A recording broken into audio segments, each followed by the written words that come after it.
Ko kuingoa ko palopsi nawa me Salt Lake City Utah. Fitai tai reki mo tola no toa. E he pong ene. Ko to mo ko le ki la mari. Kene tampa ki nao.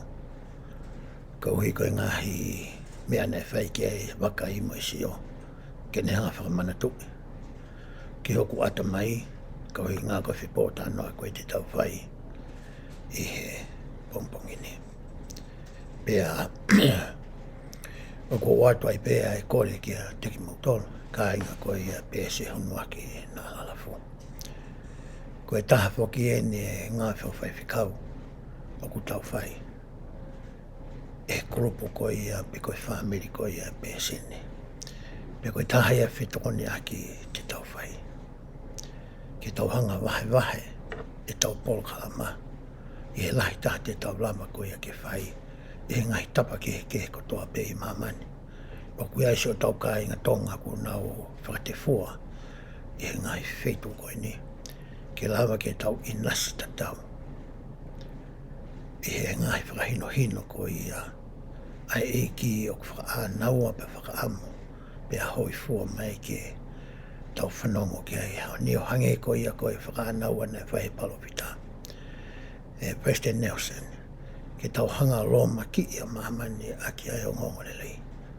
Pea ngā ke ngai ilo whakateki nolosia. Ke whakahoko aki. Ai ngāo I lahi koe ni. Aku tau kau whakaka atoa ai e aku whaos koe ni. Ko hono tānaki koe ia. E whanau Isleli. Koe ia koe kore e moi whamanatu. Ko o atua ka teki mautolo. E haoni tau tala noa ki he tohi ko ia a Paula, ki he kakai ko ia o FILIPAI, mo kakai ko ia o KOLOSE. Pe te tau ki I tala noa whakahistoria, ke tau hanga I loi haki pui tua moa ki whamatala, ke laka ke makatuunga ai a hono toko ni ki tau tolu ke toi mahino ange ai mea koe o ki he tohi e ua koe ni, na whai e apostolo ko Paula. Pehe foki koe taha ene ngai tohi ko ia nei whai e Paula loro tonga ko ia e ne nofo pōpula ko ia iloma. Ai tohi ko ia ki he kaingalotu FILIPAI, mai tohi ko ia ki he kaingalotu ko ia e KOLOSE. Ko FILIPAI ko hakolo ia ko tuhi ta whaaki whakatoke lau ko ia o e whanua ko ia ko Kalaisi.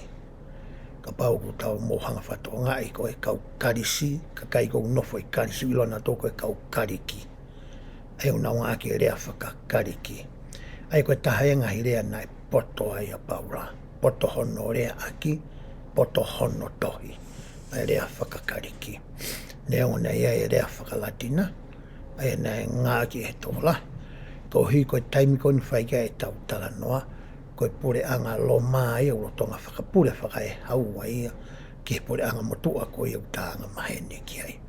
Pena e tua FILIPAI. E ta whakatoke lau ko ia o Kalaisi. Pea koe tuu anga ko ia, pea koe wheituu ko ia na e tua e kolo ko ene. Na e mahu inga to kua ia ki he anga koe whi whakatau aki, me tuunga whakakome siare ko ia, ai empire ko ia o Roma.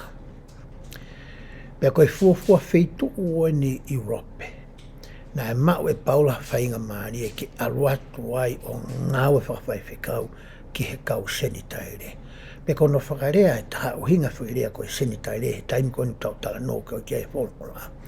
Ko hakakai o kui kai koe hako ki nau tolu o Israeli.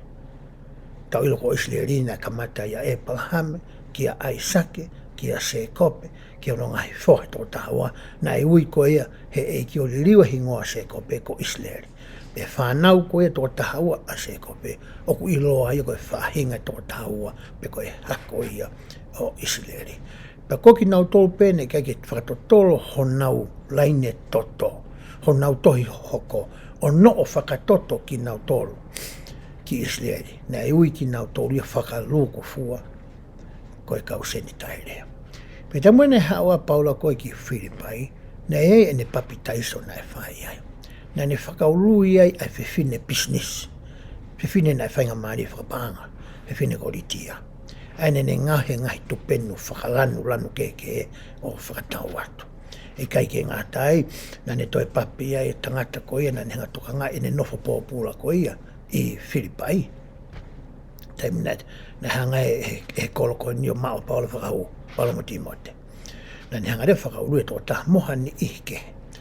Ka koe fuafua kolo enu, i Europe ne alo ki ai a paola whakahoko ni ngā whakawhaiwhikau.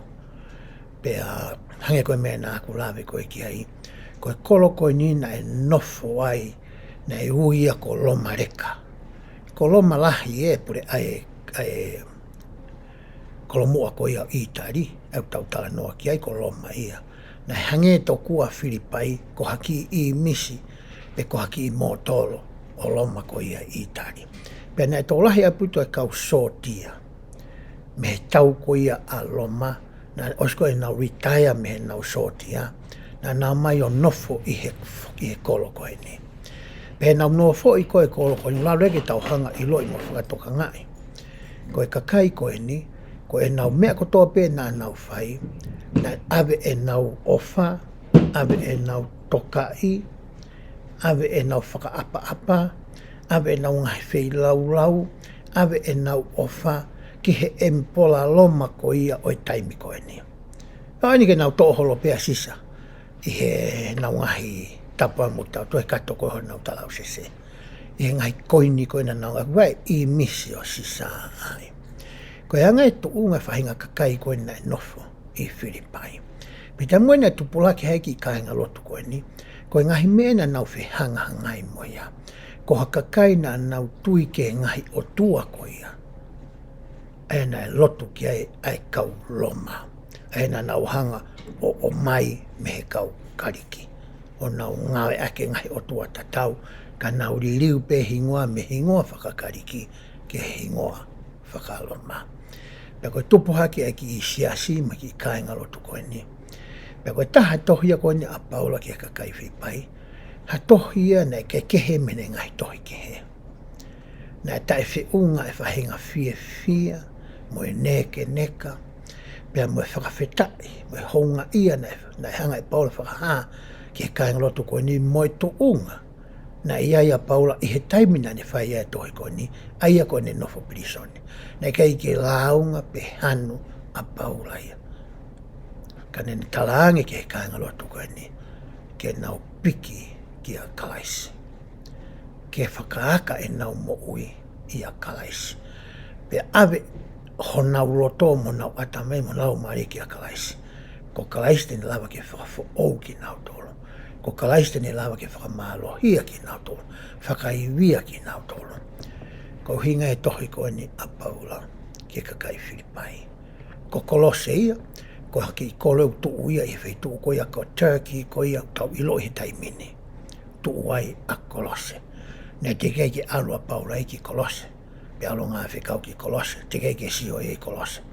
Ka nei ave ene tohi ki he kainga lotu koia i KOLOSE. Ko hono o hinga na e whihangahanga e kainga lotu KOLOSE. Pea mo e whakakau koia pe oku sino whewhe ai o tua koe tamai. Oku na taha pēnai ai o tua koe tamai mohono aloko sisu Kalaisi o hange koe o tui ki a mamani i he ahoni. Koe sino lau maari e pe o tua, koe taha pe o tua, koe potu kotoa pe, koe lau maari e ka ukeke, koe o tua koe tamai, mo o tua ko hono alo, mo o tua koe lau maari mao noni. Koe mena whiangahangai mo e ka ngalotu KOLOSE, he koe mena ka mata ki a koi, e ni ihi koia na na wako, e he ngahi filosofia, whakakariki, ka mafoke e whakaloma. O a koi o pehe, koe otua aia koe lau maari. Pea koe otua ia o whi wheitu kotoa pe. O kui kai kene mau iha sino koe kena maha mai. Koe mea nei whenga paula ke mahino koe ke kainga lotu i KOLOSE. Te watua ki i mape ke tau sio pe kia ki hanga koe wheitu tau tala noa ki ai. Ka pau te tau sio ke mape koe ni wasa ta loma ia koe i Itari, i hoko atuku ase a Macedonia, ai ko ase a Kalaisi, ase a FILIPAI ai. Pe he mape koe hano ta whae koe na tō matau, ase atua i a KOLOSE, tau sio ke karetia na tau toksitua me ai, mo Efeso, pe tau sio whaelere mai mape, hawa i ki Siria, haawai ki Jerusalema. Koe hanga ia tuu koe ni ai mape e whei tuu pe koe kolo e ua koe ni o ko whai ki ai e tau tala noa i he ahone. Koe ne mai rewa tau tolu ki he tau resoni koe ia i he ahone. Aia ko no tau mua whaka luku fua koe ia o ku hai katoa ki ai ngai teftoi whakakaukau. Pe koe teftoi tukātene koe ia tolu te tau tala noa ki ai i he ahone o mehe. O kou whaafai ui ngani ki a koe pia moa. Ai mea kotoa pe ia Kalaisi o kune Fakamalohia au. Eka whitano ak te tau whai i he ahone. Koe ngai te whitoi tukārene tolu koe te tau tala noa ki ai.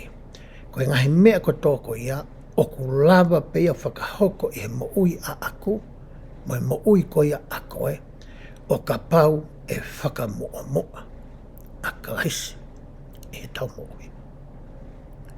E anga koe e tau hanga o whakotuu e ngahi mea aia koe o ku where mo whafo e he tau mo'ui whakaahoa. Ke te mana tui koe mua taha koe whika ulu aki ko Sisu Kalaisi. Pea moe o tua koe tamai. Pea oskapa tuki whakahoko re mai. Kui ai e maari hoko hake ia. Ia e whanau whika tolu hake ia. Ia e ngai paanga whika wha hake ia. Pe koe hāfua e ngai whakotuu koe teke whai. E kehe tangata kotoa pe. Ka te tau taha kotoa pe. Pea tau tatau kotoa pe. Ke hoko a Kalaisi.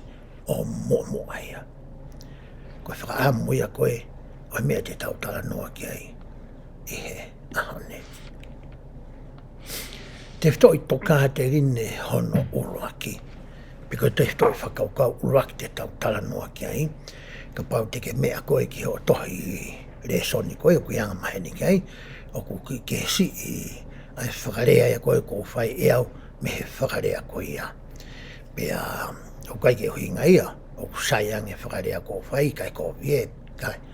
Ko hanga pea o whakahuinga ia tu i he mahino koe o ko mao. Mo whikau aki mo ku lau koe ia me tohi whakapitania. Te toi whakaura ki upehe ai, o ku whakafo ki tau tolu. I he tau mo ui aki ai ongongo de rei o Sisu Kalaisi. Pehe fwoi te toi whakakaukau pe koe tukaten koe ni. Ko ki tau tolu, o kuha tau ngahi ulunganga tauhi. O kuha tau ngahi ulunganga whakanatura. O kuha tau ngahi ulunganga whakakakana. Aia koe tangata whakakakano ia. E lama ke tau hanga o si aki. E ngahi ulunganga, me ngahi toonga, me ngahi rea, me ngahi whakakaukau motua koe ni. Kai whakafo'ou pia whakafono ka tau to a ngahi mea ku fo'ou. Ha ngahi ulunganga, me ngahi toonga moi, me ngahi sio, me ngahi whakaukau, me ngahi rea ke. O ka pau te tau nofo ki a Kalaisi. Ka pau te tau mo ui aki. Ene ongongo le rei. He koe ulu koe ki he ene ongongo le rei. Koe ulu koe ki hono siasi ko Sisu Kalaisi. Koe whaunga ia te talawa koe o hange ko whamatala a paula te tau tala noa ki ai. Ke ririu ai e ta mo ui. Aia te tau lawe ki a ngai potfola fola. O whakotuu mai e reso ni ke tau sio ki ai i he ahone. Pē tohi ko ia a FILIPAI mahaiwa vesula ki kenima. Ko ia, ka pau o ku ia Kalaisi, a au mo koe, ka pau ia Kalaisi hawhie maari, aia koe mea ku mai koe Kalaisi. Ka pau koe hawhie maari i he ofa.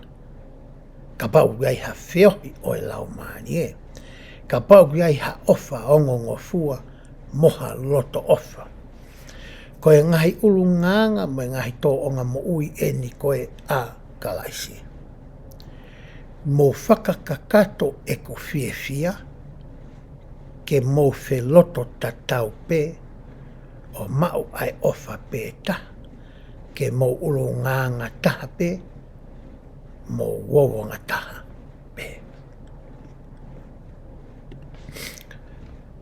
koutuiu kai ke uhinga paulai ke tau wanga tatau, tau tō onga tatau. Uhinga paula ia, ke tau wanga tatau ia o hange ko Kalaisi. Pane tala mai, ke tau loto ta, tau ngawe whakata, tau wōwonga ta, tau whitokoni aki whakata. Ka uhinga whamatala koe nia paula ia. He taimi koe te tau whakahai a ngahi urunganga ko eni, o tau nofo ia Kalaisi. O kune hanga rewa ngahi urunganga e koe ni o whakawhepaki. Ai tō onga ko ia whakanatula, pe koe whakakakano. Pea kua tue ne whakamatala. Oua na a whai ha mea e ta, i he whakakikihi. Koe tahea ngahi urunganga koe motua o kutanga maheni ki ai. Hianga koe tau nofo koe ni he aho ni. Ka pau koe hangahi issue pe koe ngahi mea tau hanga o wareai. O ku whainga ta au pito ki tanga toria o wareai he whaunga koe ia ai otua. Hangi koe nani whakahaa koe ka sesa mit i he tohi tohani mwai whakawa. Toko ke rea pe toko ta, kai whanongo katoa e toinga. O i kai ke whanongo ia pehe koe whanongo ke whai mo whakaukau iha mea ke tā ia ke ne whakamatala. Pe whakawhipaki i ke ne whakamatala. Pe aia ke tuu whihangahangai mo e ne whakamatala. Koe whanongo ke tauhanga mahino i ai mea o ku tala noa ki ai toko taha koe.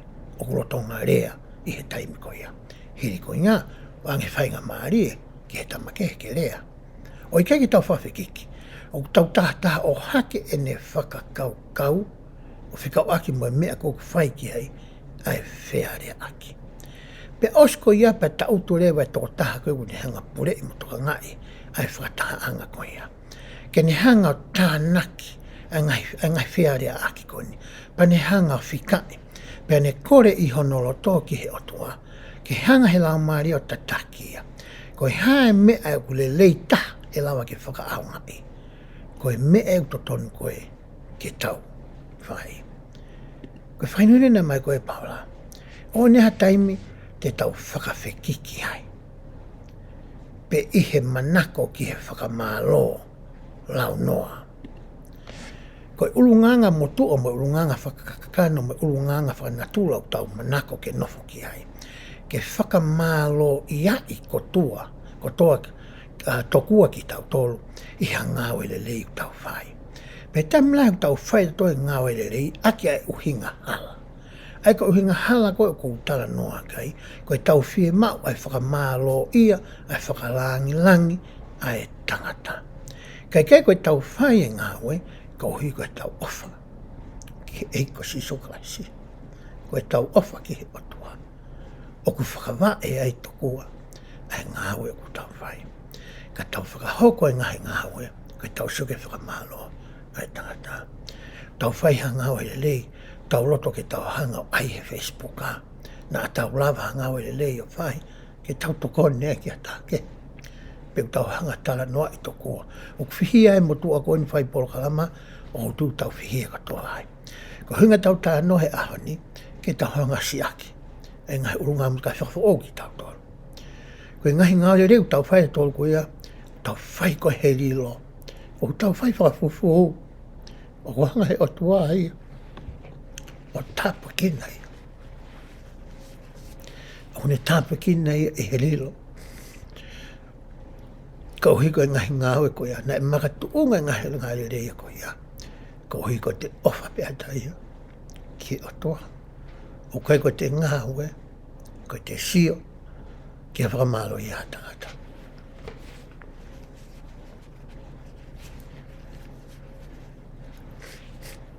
Ko manato he taimi ko ia na ke pasteni ki a mausteki e tangata wa se mispau. Na ko hoko ai ko e arere anga na ui au e se mispau. Hoko arere anga e o mausteki. Pe ngai activity kotoa pe a steki mga whatahanga taki mua mga whatahanga e ke kotoa pe u wharere steki. E tuku ko ia whataha. Pau peke unofo. O tokoni ki unofo ka maa pope u sea. Ko taimi koe ku ia e pasteni ai. Taime nihi u tuku whataha. o ku kai ke alipase ni kai no holo pe o ta no ma kai ngalo tu e tem ko ya mau e sio ko ia ke mau fe hange be ka mau ka fe paki no pelu ko sia ka hinga fo ke ku sio e taki to ku ke nga we ku fai ko tuai pe ma va he ato e pasenia puria ka toa e ka wale le nga me ka nga we ko me le bana ko pare ke no fau mo ko hoa ma ma ki ta mai ke to hoa pia te ma no fo lo ka toa per pasteki ka paure ke fama pau ke ve ki ume paure va ke mopi ma fare vainga pe ko mopi ko ia wai pe me fa holo pe ka tu ta se ta pa mai ta no aki ka ia pulore pipiki pau pe le va ke ayo to aki e te mini mo pe hoa mo ki fa no e fu ma stessi ko ia pare loto ka fai pe o mai pare loto na ila uia kai ke be kai no tu ma wal ko to ko ma tu he fia peta lo tonga pa mama ko se ko fu kai ki fa tonga ko ma pa se ni kai ki ne longa ko ma va bene fa rea mai kama tu ki u se te volo ki fo lo e po ki e fa rea mai fu va le pa ko pe si o ha ko ba ki map mai pe ki o ngoi ho ha o na mena ke to anke me kai na ya ni mena nga pa ni le mai so ke hula pia si nan ta ma ta no si lo le pe ko pe ke ni ko tala no ko fai ko ke pe ko te lava me ko hinga tala no na fai nga we ko ni na ke fai ko si o a pa sen pau tika na fai nga we ko ni e na fa papau e au mai o ko mo ui ai o tua ko no se asi ko no fale lo to en ko nga we ko ofa ya te hange ke te au tala noa pe a paula ke kai nga lotu ko ia i korinto wa o mai ke a koe pe a mau e a hana pe hoko atu e ne whamatala ai vesi ka i he loto anga vai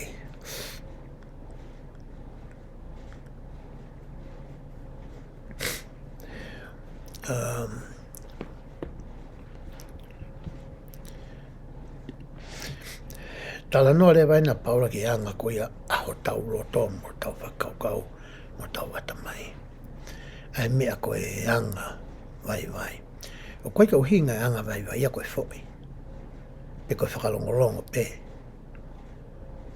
koe hange ko te ai hato mata ki hange ko te irifia koe ka uhinga anga vai uhinga nia ki he loto ki hono whakawai ai loto koe tuku lolo ka kato ai loto ki he eiki koko sisu kaisi mo ene o ngongo limo ne ngai whakainoino kai lava ke ala mai lau maari e ia o whakafo o ririu ai loto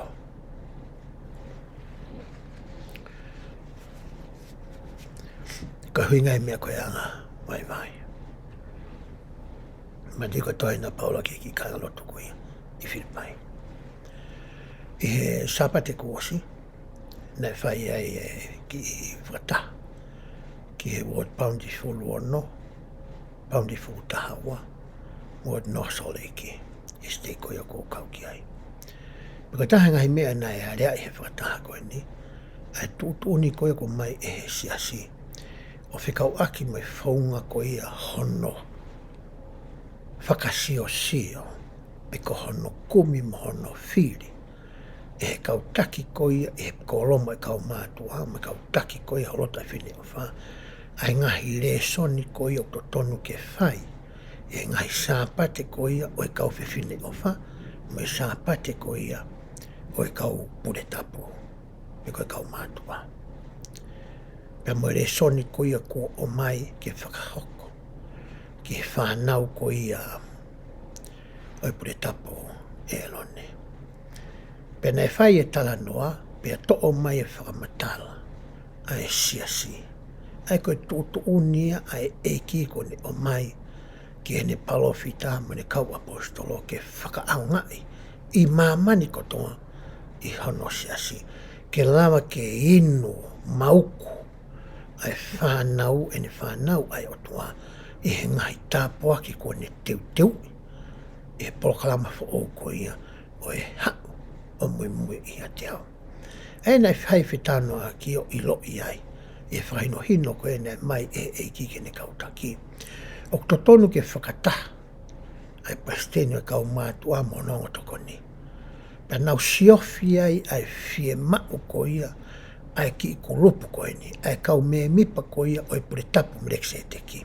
E ngai ta whake e ke oi moui, whaka ata mai, whaka e sino, whaka e loto, whaka ako, whaka ekonomika, whaka sosai, whaka sosiare, nofo whaka sosai e ti, ha whi mau tokoni whaka lao, pe whi mau tokoni he ngai api nofo anga, mai ngai whi mau whaka lao maari e.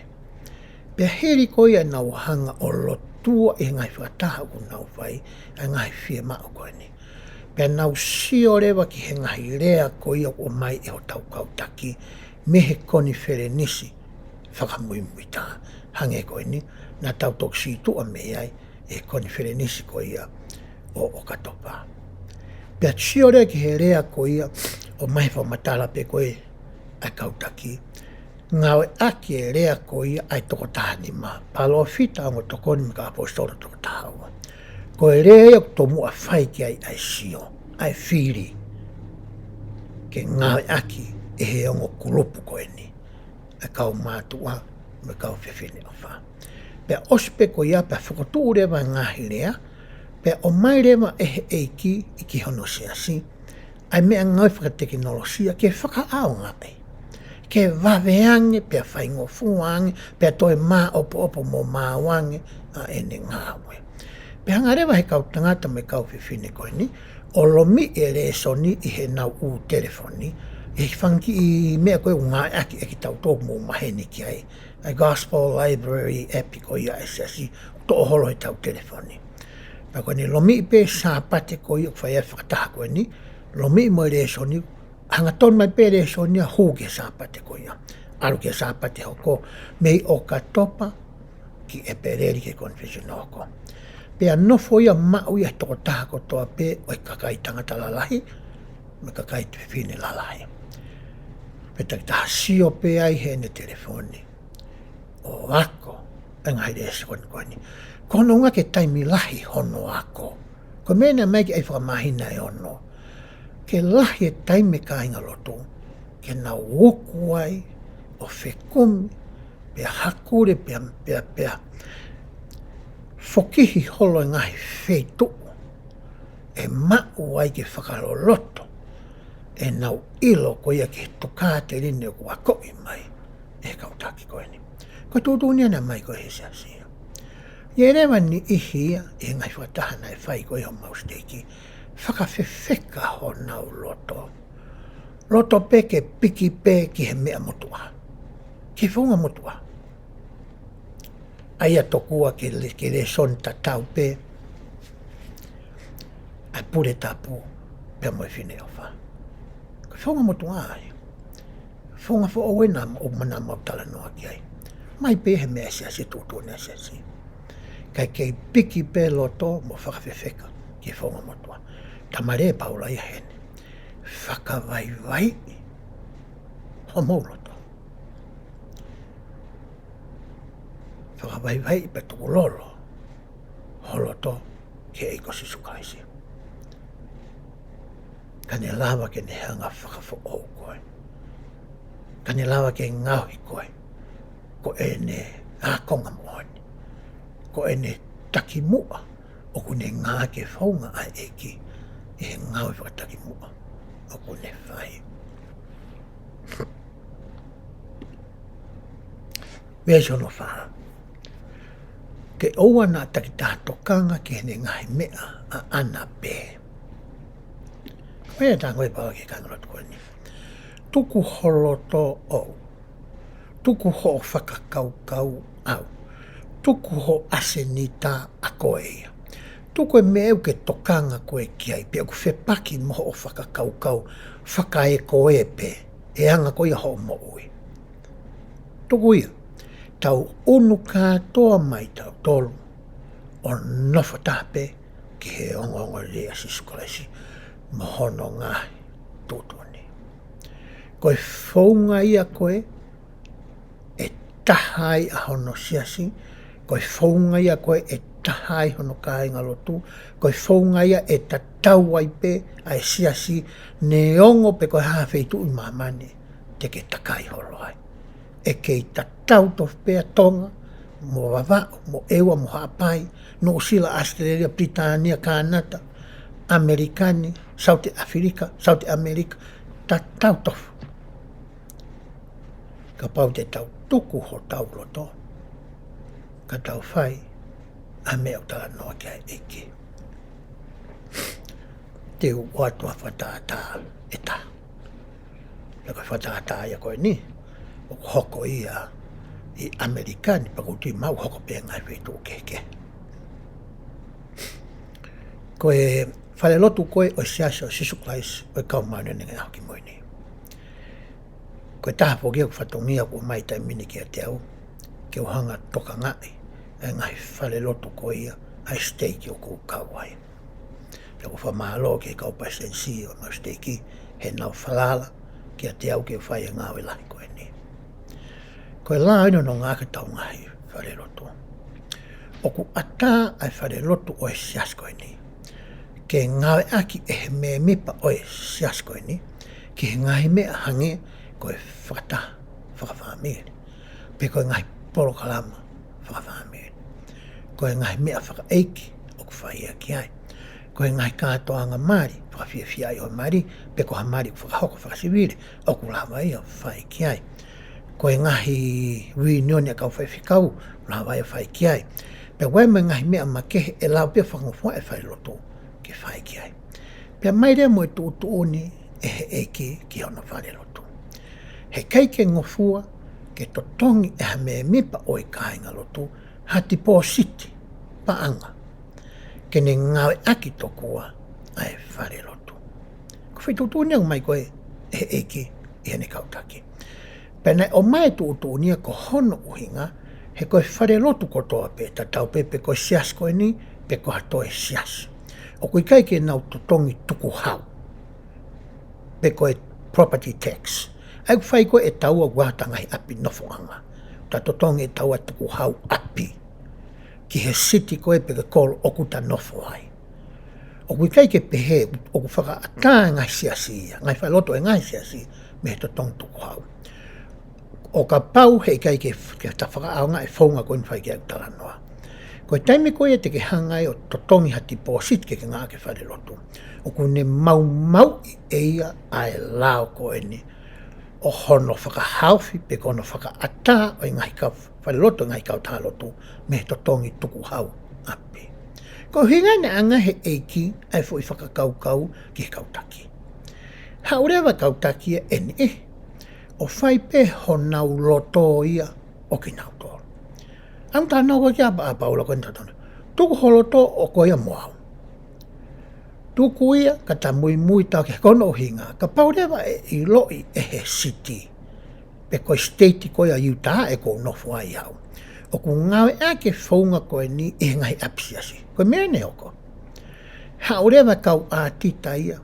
Me he assessment office ko ia o e tax ko ia ai county ko ke tu ai whare lotu. Hau na tolo o whai ki whakatotolo mo e ātita. Ka i lo i o ku ngai ake whaunga ko e ni. Ha me hoko. O ku tautea e siasi ka mata pea me he lau miliona. He whakatotolo i puka hae lo loa na nau whai ai ti tongi ti positi. Ta ia e tautea ai. Pea koe tautea hono hoko, o se tautea whakapaanga ko ia, ko hono to. Ai whainga maari e ko ia, ke ua toi totongi tuku hau api ai whare lotu. Ko hare me hoke u whai lotu koe a Utah ni tau pia ka whai lotu a whihengi au o ku heni. O ku lau miliona ia i he tau. ai to tongi ko ia oi property tax. Ko i hinga ia na o mai ai e ki ai fo i tutu unikoni. Whakapoto poto, whakalo sika, mahinongo fua. Tukurewa ia e tautolu, ai mea koe e ki, kai whai pe tautolu ho tauloto. Pea tau viri ai, pea tau pikitai ai. Ko hinga ki whamatala koe ki ai, ka paureka ha wheitu o kunau kei whai he. Mo ofa mai.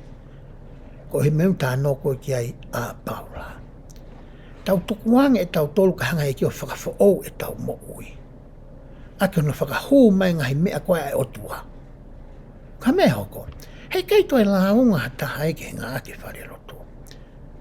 He ko mea renga hoko ka pau e te tau pikitai e fwoi whananga koe ia. E rea mai rewa ka kai tola. Ki e ni o nonga ki nā tole whahe roto. E aha kotoa pe, tau la toni ke taimi momoko, ke nau pika polo ai. So, ko mea rewa hoko e. Te nau rea mare koe hārewa e mea.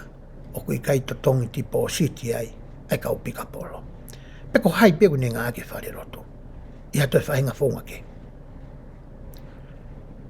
Ta taimu tau nofo ai ke whonga ai o tua. Pe tau ngā ake ne nonga ka ngā roto. Koe ke tai mama. Hoko te homatala ko ia. Ai wesi. Ka e taki tato kanga foki ke he ngahi mea ai ni ihi. Tānoa nā paula koe ni kau ni le whakarea koe nā tānoa ki ai. Mai anga koe e tau whetoni a ki mai tau ofa ka tau kau ngā api. Koe tau taimilahi koe ofa tai whiwhi mānaka me ofa Kalaisi. O ku whakamua mua e mea ni ke he ia hange koe ni koe kunofa aku mō kumari. Ko ilo ia uia koe. Koe to ngā koe kuaka te au. O pehen tene whakamua mua mau pe e ku whie mau. I hene whie mau. Koe mea ko wako me iai. Ka hamaki mea kai. Si loto pepe fine koe ni. Ki u tomua kai koa e hau. Pea mea ule leita. E ki mea kai koe ku mama. Hange kune hanga whakamua mua e ku whie mau. Ene whie mau ana. Koe unga hanga whakalaisi. Koe unga whamama ni e mua mau bea ui. E mua mau bea ku whie mau aku iha toi whie mau ata. Koe unga hanga motu ai. Ko ranga whaoko whi maa koe ki whawhao ia. Ani ko tānoa ki ai. Whakamua ai ni ike he. Ka mata mei api. Whakamua whi maa o hoa. Ka pau ko au. Taim lahe maa paa. Ere mai ki whitu koni whae te kulaiwi. O se kulaiwi pau. Amana ki kai wa tāko eke ange ki ai. Hameo ki e whi kai ai. Koe hāpe mea koe kune whi maa. Ko alo hao mai. Kene mau toko, mea toko ne. He ko uilo kuni si mamaki.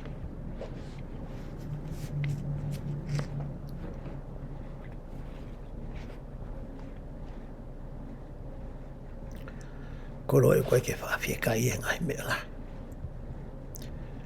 Pea ko uhinga e fui whehui. Ko habe meo ke whi mau. Ko mea ko whi mau ke. Taimi la, ia whaitu ko whialo pika poro pe te alu anga i whaitu au noa i auru ai. Taimi wena tu pe alu. Taimi te talanga i te esai bege walo o pika poro.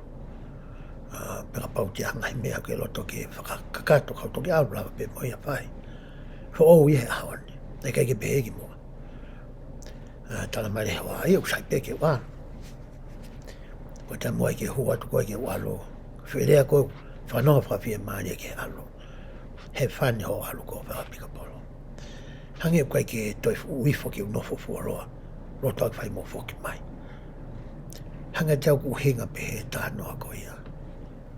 Paula ko e. Hono o mai ko ia. Ke tau nofo whakao tau wā. Mo tau ngai huspanit, tau ngai waifi. Mo tau whanau. Mo tau wā. Ki o tau ngai kau ngahapi. Mai anga ko e tau nofo whakakainga lotoa. E hoko tene whamatai me se ono nima. Kia teki mō tolu ai lotoni aia foki na ia Kalaisi su. Tānoa na paula ke ngahi mea i ho tau loto. Ngahi riu kouton ke hoko i ho tau loto. ai aku hoko e ngahi riu me ngai tonga mo ui me urunganga na whai he eki koe pēteni koe whai taki anga ia ke tau moi ai kono hinga ia koe e whai te toi whakakaukau mo tokai ne uraki pē ai koe ia whakafo au e tau mo ui i e tau mo ui a koe a ngore asi Kalaisi tau te lawe ke toi FILIPAI wahi uraki Westafa ki tau pē whai ai ngahi mea kotoa pē o tae launga mo tae whakakiki te utoi tāna ki kia ke whai ai mea kotoa pē tae whikau i koe ki alo whai tae launga mo tae whikau i ia whake tae mlahe tau ngāu e koe a tau tolu whakai māmani tau loto pē ke toki talamai pē e pūre ai mea ke whai pagi la tau tau siope ki ha mea kou to tonu ke whai pia tau whai le mai tau eke tau tau kai koe ngāwe na ia a ako ko whewhiu hau ko tau mai kau ke ngāwe na ako koe ngāwe na tonu ki awe ke tamake na kai ke totongi au ki te whai mo ngāwe koe ia hange koe ni tam ko ki tau whao koe ki apsiasi tau siope tau toki halai wewe uri pe ku ui ha mea hange ku tau manga whakalaka pe tau tolu iai ka ke whatongia i a koe. Maha ke whatongia i tapu e lo, ni utongi nā mai whai loto. I kai. Kau tau sio ki ha mea, o ki whie mao ke whakarerei. O wai ke te whekau i tau tolo. Pa wai ke tau launga pa tau hano pe he, hāfua whakauri. Maha koe whakauri nā koe whamiro me ana nau nofo i sea koe nā. Ko tontu osi nau mea pa nau whakamāsia koe nā. Pēhe fo ke heke ne whakasio sa me tā. Ka pau koe hata mai o eiki o ku whekau i he mea kotoa pē. Koe ta mai eiki o whapiko piko. He koe mo ui, aini ko whi mau ke whao koe ke ngau ke ai tau mo ui. Koe hāpē mea o ke sio o ku tonu ke whakarere i. Whaere vai. Tau sio ke ngai whae lotu, o ku i loa kai ngā lotu Polinisia. Ai whihia koe kau papahalangia nau tolu. E nau ngā koe whai lotu, koe ngā koe whai ngā lōrenga koe whai kia ku tala noa. Ai osi pē koe ngā ue, whakaapi kehe pē, osi pē whakatamolo pē, hange pē whakapawe pē ka osi ka e o. O kai ke pē ke pēlu e sea, whakatuutu ulelei, whakamaa e loki ke maa, to o me ka pawewe ka pau whono awe riki tu, whakafo mai mire mila koe ngā, tā mate e uhi la. Koe ngahi ulunga ngai kau whi maua ke tau whai. Ai koe ke te whekau i tau tolu ke kau tau ilo i koe ulunga o ku totonu ke tau whai. Nai whakahoko e kāinga koe nai soa pau kei tuku au mai pe o au mai ke hawa. Kono hui ngai koe o ai ke tau alo loto whai loto papalangi. Koe ai at koe ke paisen stei koe ia ke tau atu. O ku kalo ulu i o hange koe ka moto hono ulu anai kalo. Ne o kai kono whare loto. Ne o kai koe whare tuka whare tuia sia siu kai ke pūre ia ki ai. Ka koe uhinga he kuia e ongo ho tau kakai. E tau tae toka ngā e koe ia. Ai whare loto. Me uton ke a koe fuki e api e whawhamiri. Ke a koe e whawhamiri ke whanau ke nau ilo i ka whare loto. Koe whare au eki. Whare pē ua. Koe temi pāre pē me whare loto. Osio na tapau i koe whare. Oe eiki. Pea koe ke nau whakaapa pa i e whare loto. Nau iloi kau whai hakai, pai whai hakai whare loto. Whikau ke nā mai ke hoi, pe ku haeta mai, pe ku whai atai nau tau toai, whawhanga whanau tua. Hoi. Whitua whai hakai. Pe waha mea ku ngangana. A koe ke nau whakamaka. He koe whare ia. Oe eiki. Hoko atu e. E lau koe a FILIPAI. Koe uhi ke mo tae halaia mo tae kovi. Anga he lungang koe na tau tala noka ka pau te tau whai. Koe whanau tae walo kia i. Walo kia ai otua. I he lolo tonga o e kakai anga piko piko mo whewheka. A ki nau tolu o ku mo uolo atu ki ai o hange koe ngahi mama. O mama ni. Koe tau whai koe ngai tō ngā mo ui koe ni, hangere maha mama kamo. hangere waha mama matangi, hange ha mama kasa, hange ha uhila volota I wange au. Ai olo atu ko ia, ai hasino atu pe hafua atu. Ai ulunganga fo ou ko ia ko tau wa usia, tuunga I he tau mo ui aki. Ai ngahi ongongo de leo Sisu Kalaisi ngahi whekau, ngahi tūtuni ngahi lao. Pea sio mani panau pehe, musi. Mea kai kehe mani ko pasi naua. Ia ulunganga kehe ku asi mea pasi naua ya honi. Kehe ene rea, kehe tala noa ku ne whai. Oku kehe hono whafonga. Koe mea rewai hoko koe taimi te tau. Mo uia ki ai. Ai te toi whakaukau tau tala noa ki ai. Pea hoko atu e lau ai vesi. O taki loa atu ai rea o e mo ui.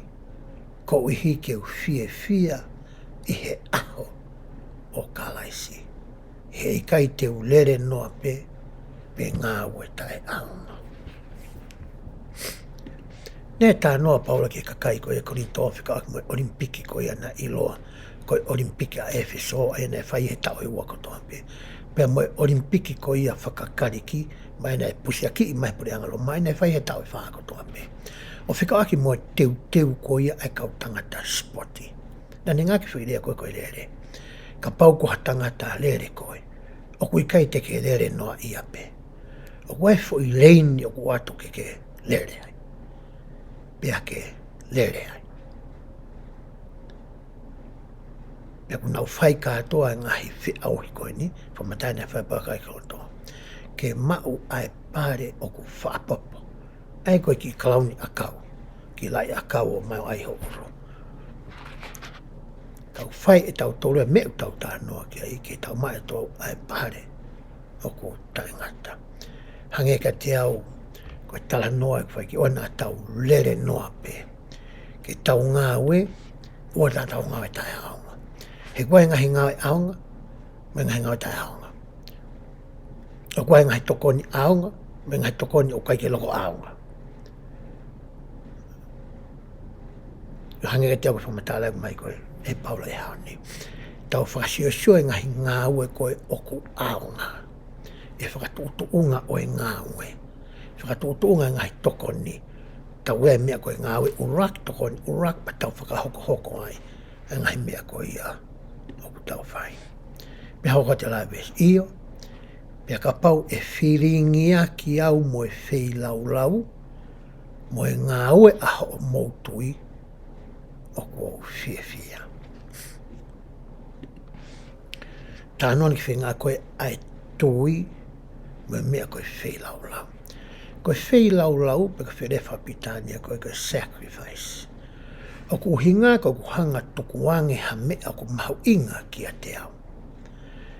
Kau sio ato, pe te wala ato, pe te ngawe eo ha mea taha ko whakakaukau, oku toe mahu inga. O kai ki honga tukuanga mea oku mau taimi. Ko mea ku whainga tae whirea koe, a mea koe whei lau. He ku tō mai ngahi mea ai nau mahu inga kotoa ki a koe.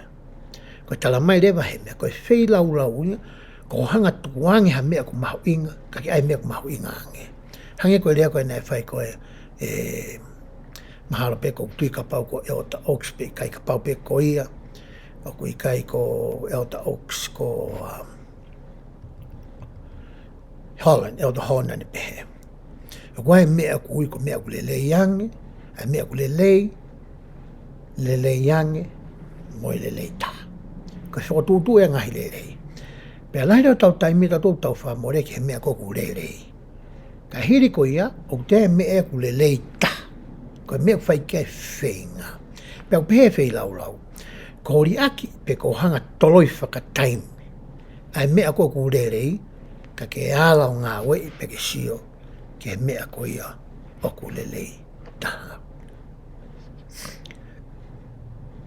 Te hoko atu ai whamatala. Pe he mea pe ko ia whoki ke mo fia mo neke neka whakataha mo au. Tala noa a paurai koe tala noa ia ai hausia. Koe ngai whakatata nā ku atu ane nai. Koe whakatata ia mehe hausia. Pe taim koe te tau hanga o wahe ngahi au sia o tau whai. Ngahi mea ku hoko he tau mo i tau whakamoni i ai o ku hanga e he ongongo rei. O whakafo au e tau mo ui. Whakakato e ngai eria ke kena kulawe ki ane nai. O ka pau te tau nofo ki a Kalaisi. Mo ene ongongo rei. O hange koe nai nai a paula ki ai ke kakai Filipai. Ai o nai maha tau kautaki e mea ta tau ki a koe pia mo. Ahon. Te tō mai me he wahe, kolosi wahe o tō luwe suwaki ke tā whitu.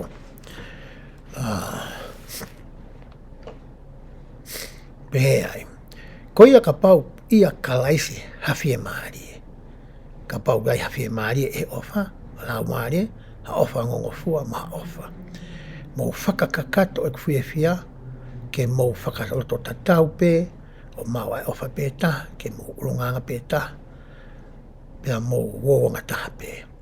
O ana e hame e taha i whakawhikiki, pe he manako ki he whakamalo lau noa, ka he lotoanga vai, he whetoutou whi mahalo le lei aki, hake takitaha, i hono kāenga i a te ia. Ke wana takitaha tokanga ki hene ngahi mea ana pe, kai takitaha tokanga whoki ngahi mea ene ihe. Ke ate ki motolu ai lotoni, ai a whoki na ia Kalaisi si iso. Ka nane whakamasiwe siwa e ia o ne to'o ki a te ia e tatau, mo e tamau eki, pia whanau ia i e tatau, o e tangata. Tala noa a Paula haini ke whuirewa pita nia koe condescension, pia koe alohifo me he tuanga maolunga ki he maolalo taha. I kai koe mea na e whai e kosi Kalaisi, na ne tukuangi a hono taloni, ka ne alohifo o whanau i mai he ai angakai o e manu, tapoang mai tau whataha. Pa ne hanga whakamoulaloa i ia, pia whetau rakia mai ngahi whaingata, mai ngahi ahi, mai ngahi whakatanga hange koe o ta whehanga ngai mo e he ahoni. Ko hinga ke ne hanga i lo i whakapapau, ai natula o e materie koe ni. Mohono ngahi ahi, mohono ngahi whaingataa. Ko hike ne lava hiri e ne toi tuku, ke ne hanga tokoni i koe pia moa. Ke lava ke hoko ia, ko hatoa taha ke ne hanga tataki ki taua, ko hatau kei, ko hatau hi sipi, ke ne hanga whahino hino i ke taua, ai hala, o totonu ke ta whauai. Pia gou ilo ia i he tatau o e tangata. Nā ne whakamoulaloa ia, pia talanga fua ki he mate, io, ai mate i he akau. Tamai Paula whahinga whakamoulaloa na whaiki ki he ne tamai.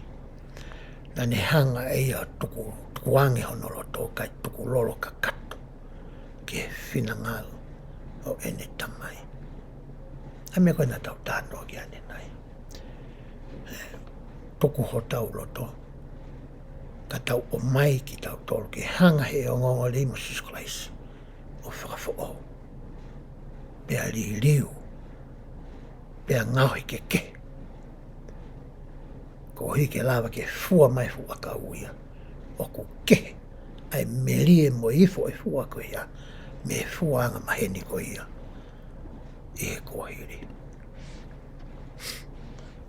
Hoka te lau koe vesi.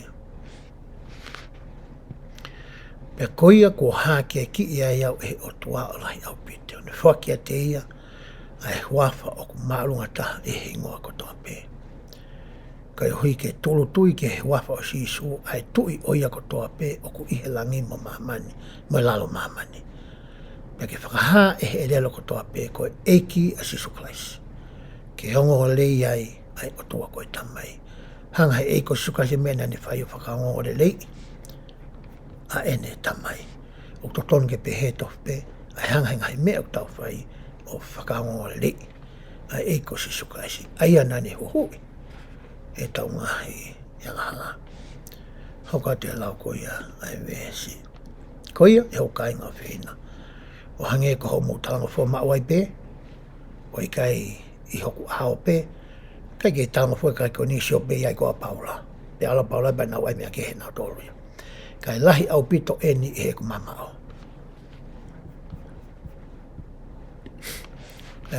O me ko o fa makina me pa ka FILIPAI ko fa nga to nga ko ni. Ne kai ke nau talanga fua pe mo nau ngai malo pe mo nau fai vele, fai oskia vele nga pe. Pe fai ho nau le le tai tai ko ia paula. Au ke tai ala palo ma vai mana to. Na ke to ma pe. Ai ka nga lotu ko ni. Te vele ko pe mo. Ta pe he ahon ko ulunganga mo tu ai. Ai tanga tau ko ai. Ke ta fai pe nga le ta mo si holo ai ka utaki. Ko tai pe na ma vai. Tai me ke tau. Ko tanga de be tam ko e mari. Ko tai pe ta ma vai me ap ko al ka fitu ke. Ai so yanga ke he me tau. Ai so ile ke he me tau. Ai so pe to nga ke he me tau. Tako take yang al ripe tam na uia ki tau ko pisop. Pe ko pasen kau ma tu ko pasen ne ofa. Ko tambe tuanga ki tau me ngai fatongia ko ni. Ku ke foi to ngai. Hoko ia. Ko tano ni au si hoko ngai me ko tau so mata pe to ki ai. Ia ka tanga ta pisop e si asko ni tau ka wai. Tambe tuanga ngale na tam na pisop. Tambe tuanga na to. To takai me ki ta o foi tau ta. Ko tau e ua. Pe ko pa mai na via. Kua kehe tō ngā mō ia. Kua mea o kehe ai.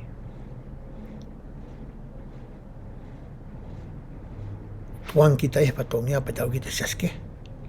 Ko te lotu kita kau tā lotu ke. Ko te tui kita ki a mea ke. Eka ai. Ko mea wha amua ki a paula. He o ku kehe, he nei kai fo ke whakafo ouho mō ui. E sisu Kalaisi I he ongo reiko ia nā ke hoko koe taki ai. Nā te hau piki ngā ua pe, kau hinga tokua koe whatongi a kuatu. Ne ke mahino ka ki tai toka te rine me te whitoi mo oni. Pe moe ngahi te whitoi mo oni, pe moe ngahi ako naki, moe ngahi whikau, moe hāfua, ngahi whakatotu e siasi. Ke mahino e ka kita. Koe mea hoko ai ospe kontuang kita, ke whai urunga ngai. Pe whiurea pe tai ngāri moni, koe masi. Tai ngāri moni koe pisop mālolo koe nā. Tai ngāri moni koe pasen mālolo koe nā. Tai ngāri moni koe hā koe nā. Tai ngāri moni koe mea koe. Ko hono uhinga, he nai to tonu ke tataupe. Tataupe me he, tō hake ki he, tataupe moia, laka ke mea hono ko, tataupe moia, laka ki he, tataupe moia. Ke pitaupe mea ke. Hanga te au ke whakakaukau ia. O whoto mai ke tau sio ki ai. I he ahone. He koe o tua ia ku ne ngāue ia te ki motoro. I hono whina ngalo lelei ke mo roto mo whai ki ai. Whai ai ngahi mea Kotoa pe o tae launga. Mo tae whakakiki. E whaose poi vesi o pe. Koe uhi ke mo tae a ia, mo tae kovi. Whanau tae waukia ai o tua.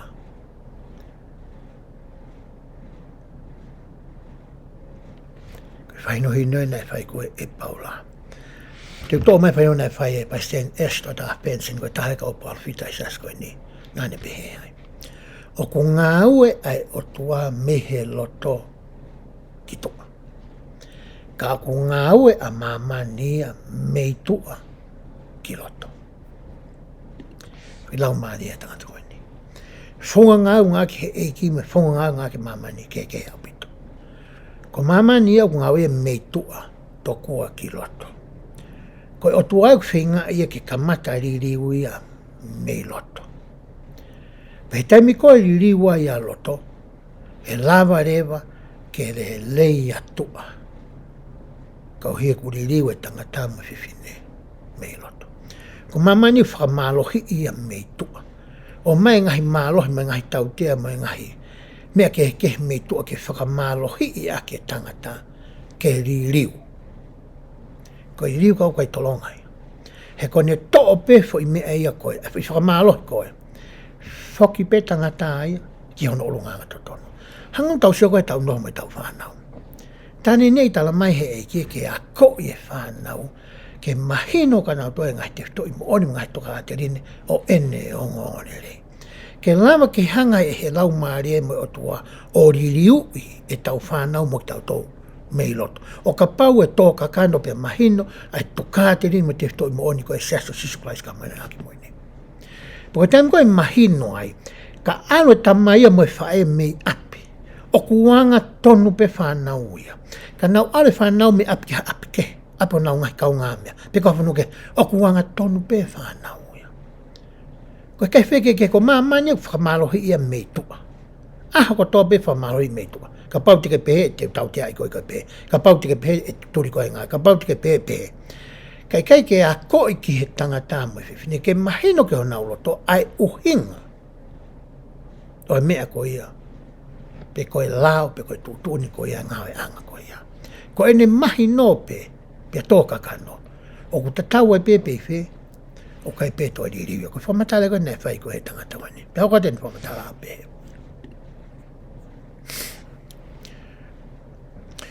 O ku hanga e mamani o whakawhotunga ai tangata aki a hono ririu hono a takai.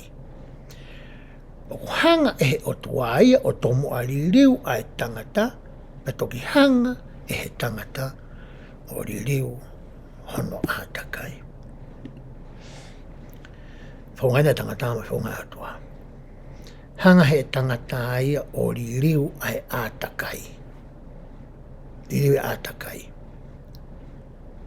Hangai o tua ia o tomu a ririu e tangata.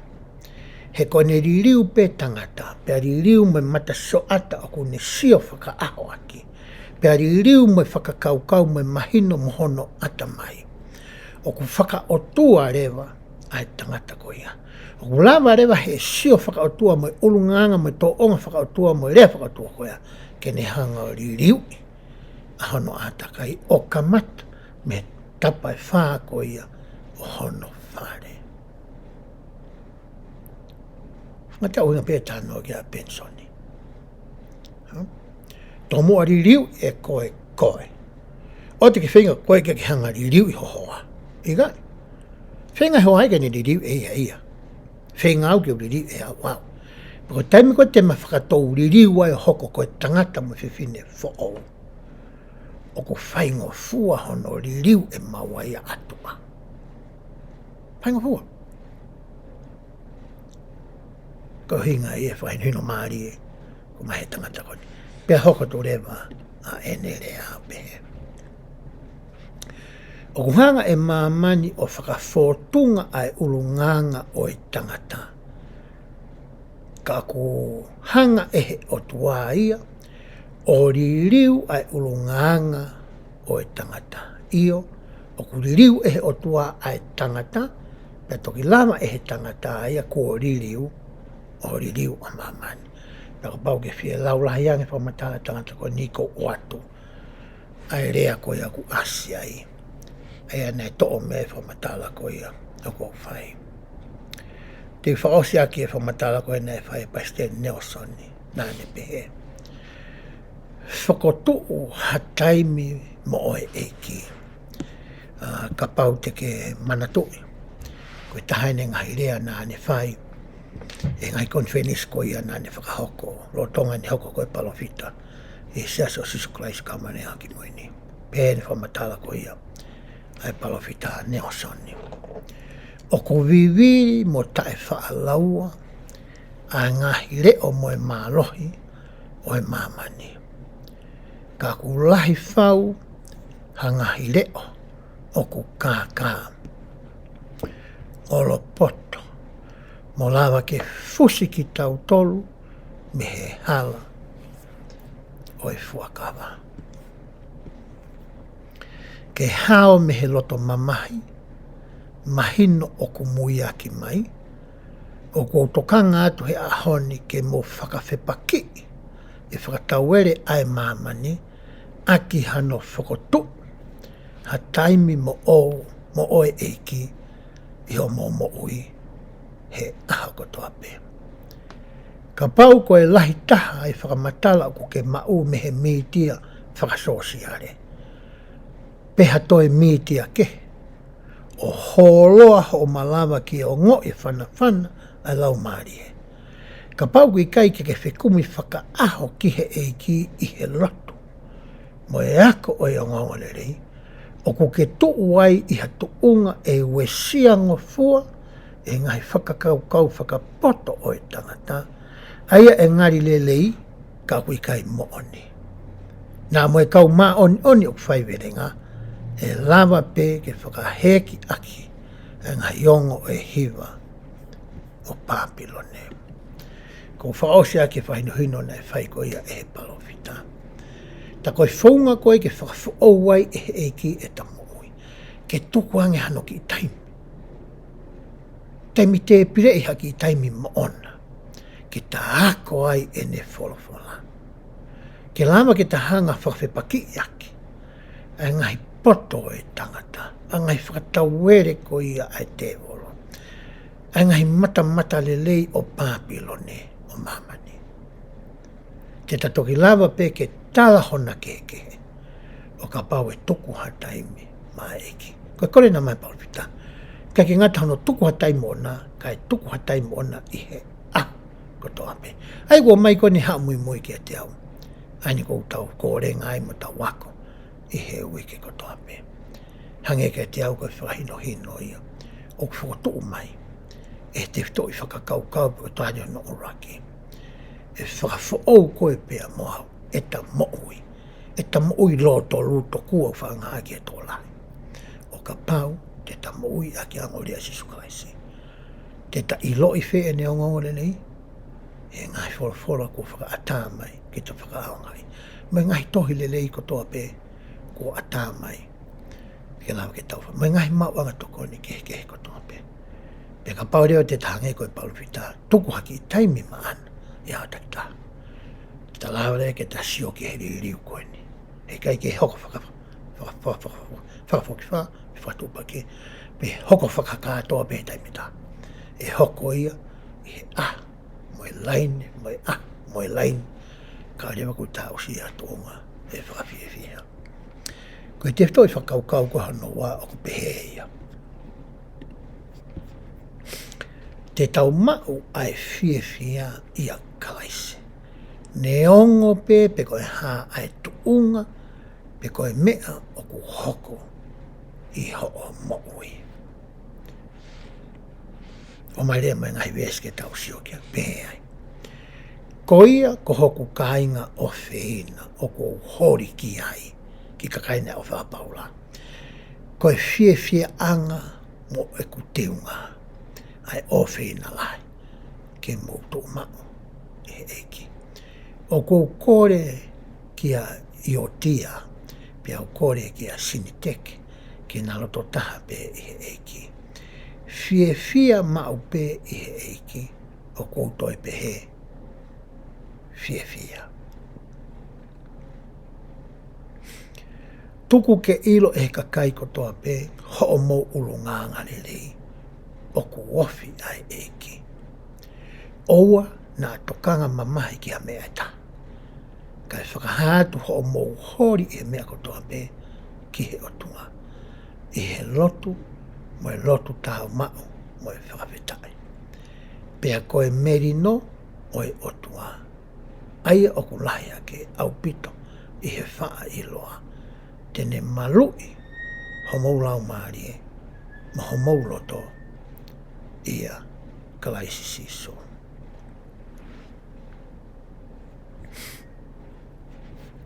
Hanga e paula I he ngahi wesi koe ni. O wako na ki I pe whakamanatua I ke kāinga loto FILIPAI. Koe whiewhia koe o ku tolonga.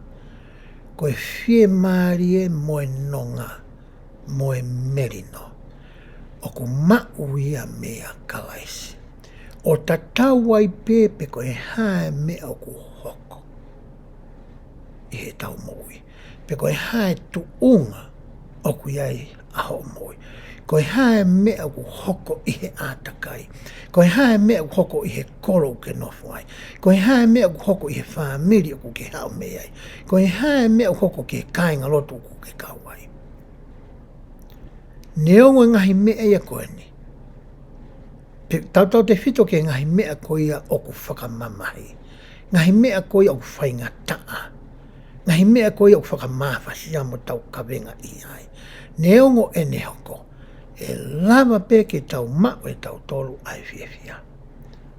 He kono hinga koe tala noa e ni au si. E tohi ua korinto. Wahe tahtaa veso no ua tolu ki ua walu. Tala noa ia paula ia. Ke ngahi mea koe ia na e hoko kia te ia. Ki hono sino. Ai ngahi mamahi. Ai ngahi whakatanga. Ai ngahi tautea. Ai ngahi whaingataa. Ai ngahi mahamahaki. Ai ngahi fie kaia, fie inua. Na e hoko ki he ene mooi. Ka uhiko ne hanga tau ka vei a whakamooni na ne whai. Na ne mamata ki he eiko sisukaisi. I he hala ko tāmaskusi. Ori liwai a ene mooi. Pia neongo ngahi mea koe ne. Ka na e fia pea paula ia. He na e tui mo whalao. Na ne i loi whakapapau. O ko mo ui ai eikos. Na e mamata ono fofo ngā ona ki ai. I he hala tāmaskusi. Koe mea ne tau ka vei e paula. Ki e ki kāinga loto koe ni. I Filipai. Hoko ato e lau koe ia. Ai vesi. E ka inga. Ko hono whaka o si eni. Ke ilonga ai ngahi me o ku mooni. Ke ilonga ai ngahi me o ku mata lelei. Ke ilonga ai ngahi me o ku totonu. Ke ilonga ai ngahi me o ku mā oni. Ke ilonga ai ngahi me o ku wongongo lelei. Ka puawaha me o ku lelei. Peha me o ke Fakamalohia. Tokanga ke ngahi me o ku ia. I kai whoki te tupu i siasi. Ka koe hanga i whakamaha lo. Hange ka te au koe konga en. O e tefto i tui hono taha tolu. Ai aku tui ki ai siasi o sisuklaisi. O e kau maana ni haki moini. Ka pau ku hala e ku whakamaha lo. Hango mena ku whalawe ki anai. Koe papi ului au ia. Na kai ku palai meiri au ki wako mau loto. O e tefto i tui koe hono taha tolu. Ka koe hanga i ku whakamaha lo ia. Ai ku tala noa koa paula ki ai. Koe ngahi mea koe na aku lawe atu koe ki ai. Ai ku ia te whitoi tui hono taha tolu. Koe ngahi mea ia koe. E iai e tau fia. Ai ngahi ulu nganga koe ni tau tala noa koe ki ai. Ka pau te tau nofo ki he mea aku mooni. Tau kumi mau peke ngahi mea aku mata lelei. Ngahi mea aku totonu. Ngahi mea aku mā oni me ngahi mea aku whakawha. Me ngahi mea aku ngorelei. Tau whekumu ki ai. Te hauka lai vies kono hiwa. Koe ngahi mea ko ia. Na mo wako ki nai. Na ustalato ka mo toi ngahi mea koe ni. Mo mao. Mo ngoi. Mo mamata ki ai. Ia te au. Whai ia. Pe ia te ki mo tolu. Ai meri no. Ta koe ngai mea upara noa ki a paula ia. Koe tau whae ngai mea koe ni, ai nai sio kau Filipai, nai hāsino me mo ui a paula.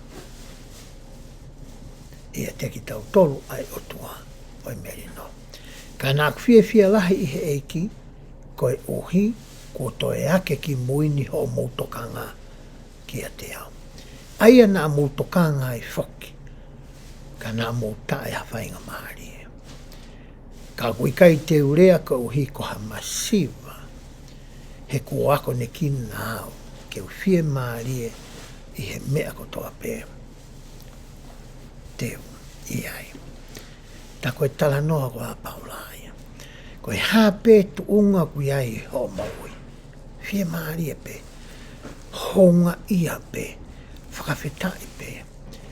I kai koe mea te tau pē nei hoko ki palofita ko sa samita. E taimina e whakahua ia pirisone. Ia ne hanu ko ia ki he eiki. Mo e ne launga, kauhinga koe whamamahi e kāinga loto. Te talange eiki e hoku whoa. Be still. Nonga pe, tu umao pe, fie maaria pe. E hanga he ngahi mea koe ni, o ako ne kina koe.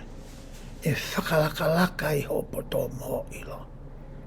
He tau ilo he mo ui koe ni, o ku hanga he ngahi mea u hoka tau to, pe koe ngahi experiences koe u tau whiohi mo ia, i he mo ui koe ni. O ku ne hanga e ia, o whakapoto i ki tau tolu, whakatau kei i ki tau tolu. Whakaloloto e tau ilo, pe te aike mahino pe maa ala ala. Ai mea kouton ke tau whai. He nā tau osi whaua mai ai. Kau hinga e whamatala koa Paula. Ne onga ngahi mea nā ku whau mai ai au. Nā ku whie maari e pe au. He nā ku ilo ku mo ui ai eki. Tene hanga whakai wia au. Ke u kā te kina. Ai ngai whainga tā ako ni. Hanga e ne hoko ke kāinga loto koia ki o alamaa. He taimi koia nai tupo pūlai ki nau tolu. Alamaa koe nā hoko taula eki koia. Ke tui koia konoa. Ai nai rea kia apinatai. Pea whanongo alamaa pea tui. Whakamoni. E hono loto koe palofita. Ai otua apinatai. Pea anumai ki i kāinga loto koe ni. Pea maa pōpula ki nau tolu. Pena e tautia ina to ange ngahi ngāo e mamafa me ngahi kawenga mafa ke nau fua. Pe kamata ke nau lotu pe ho nau loto ki he otoa. He na e taofi e ke nau loto ake ho nau ngutu o hange nei hoko e tal no ki a taniela mono ngai kau ngā mea. I temi na haki whataho nau loto ki he eki. Nei wholofola ma eki. Ki a alama. Te uhanga o aitu hama alohi ma ke. Ki ho mō ngahi sino whakamaterie. Ke mō kā te kina, pa mō lava fua ngahi ka wenga mamafa koe ni. O hange pe ia ukai ke mō ka wenga ia. Ki mō tōru. Koe me e utara noa koe ki ai. A paula ki a koe pia mau i he aho ni. I he wēsi koe ni. Aku tau lau koe ki ai. Hoko te lau koe ai wēsi. Pēhe wēsi hono tawa. O ko ilo ke whai i he masiwa, na ko ilo ke whai i he maolahi, ko ako ne ki nāu e potu kotoa pē, mai mea kotoa pē. Ke mākona pē whie kaia, ke maolahi pē kātake ai masiwa. Aia koe uhinga whoki e te toani ma whauto tānoa ke. Koe haa pē tunga koe ha moi pē ko ke whainga tā ia, ke masiwa, ke paea, o ko ke mahaki, pē o ke whie kaia, whie inua. Koe haa pē tunga koe ha moi, pē ko ke whainga mare me kotoa pē. Koe mea utala mai he e kia, he resonia tau nofo pē tau tolu kia sisu Kalaisi. He koia ia e mauanga o e whia, o e merino. Hao kotoa ia. Pea mei ai. Ona tau whaiha mehe mo ui pa tau mawhaiha pa tau tala. Ko tau i mo tau poto hangi whai niuna na whai koia e tui ko pētsi mani. Ko e kau kore ko toa pē aki tau tolu ia. Ki he otoa. Kai ki ha mea ki tau pore ai e ta. Au ke manawa mo ui na whak me pē e ki ma koe moa. Pake tau tāpui ngai whikau ni tāpukina ki tau tau. Tau kei mo ula loa ai pē. Pa tau kei hai sia ai pē. Ki he otoa. Koe hārewa a koe moa ke pore. Koe whatoka ngai ko mai koe e paula i he aho ni. Tohi ala mā. Wahe tō tō wēsio no wa tolu o pehe ai. Pea ko eni e hoko kāinga.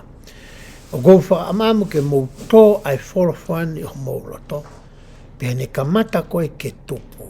Mou tauhia aki ho mou tui. Pea wakai e hoko ia ko hafu akau. O tupu haki a teki mautolu ki he mo ui taingata. Pea ofa ke toki tuku ke teki mautolu ehe o tua ke maa ho mo ngai kawenga. I he fia i hono alo. Pea naa mo eni kotoa pe te molawa ke whai ia o kapau te mauloto ki ai. Pe o ta utofu. O ku whaingo fua ke whakawhetai i he ngahi mea. I he taimi o ku ngari toka maari ai e tau mooi. Ka he rewa ai taimi o ku ngari tau mama o ai ai mea o ku tau whakaamu ki ai. O matala maari o ku mai he apostolo koe ni. Taimi koe o ku toka maari ai ngahi mea. Whaingo fua e tau whawhitai mo e tau honga ia mo e tau whakamalo. Ka ewa pēna toka tāmaki. Oa pēna hange uki tuai hono o mai. Hono tari mai ku rotu. Hange pe uki fuaforoa e ku whainga tāia. Hange re ku whainga tāto kua. Ke whai e whakawhitai. Pea mo e honga ia. Pea hoko atua ne whakamatala. E lava ke u whakatuku atu ke tau lava ai whakawhitai. Ke tau lau ai whakawhitai. Ko ha mea whakanatula. Ko ha tō o ngā mo ui o ku tau ataina me ho tau tuunga lorotonga. O hinga tānoa koe ni apostolo ia. Koe whakawheta ia koe mea tau whai whakaaho e tau tolu ki he otua. I he tau lotu. O tatau ai pē ia. O kai ke whakawa e i he tuunga o e tau mo ui. Ke lahiang e tau whawhetai he tam tau whainga maari ai, pia si au pito he tam tau whainga tai ai. Koe uhinga whamata. Koe mea whakanatula whawhetai, koe ulunganga whakaotua mea koe honga ia, moe whakamalo ia, moe whawhetai. Koe mea utonge tau whai e tau tolu. Ki he tau hi whakaahu whai e he otua, moe ngahire reu pai ki tau la tolu o makupus. Pe sio fia, a ngahire lei koe ia. Ka aku hoko whakaaho ia. E he ngai tawhaki e ke heo moi. Koe tau mea tau ke tau whakawhetai pe. Koe whainohina na whai koe ni eo ta utof. Koe aho ni whoki au tala noa nupe. Koe na tula ea tau tole aho ni ia. Tahapau tau whainga maari au tau tala noa pamalo ki o tua mo e hafua. Oa pēna tau whainga ta ia. Ka mata rewa ke tau ki pe mani. Kai ke toi whanonga mai. Ai eki ka te au. Iai naha mea ko whai maharu tonta hake te pehe. Te uto ki whasisonge ku mo ina wa mea utone whakafo au whakarelei. Ia haki mea uto ton ke toi tuku au pito. Hangia te au ko mea uton ko ke tau whai. Peka taimi koe te tau whakahoko ai e ngahi mea ko eni. Am tau tala noa koe ki ai. I lau koe na whai ukto. O ku hoko rewa ai whakawheta ia mai loto whakamalo. Ko ha ulunganga whakanatula pēia. Koe ka mea ke toi whakakouna i koe pia moau ke whai. Pia hoko atu ene rea. Ko hono ai e taha.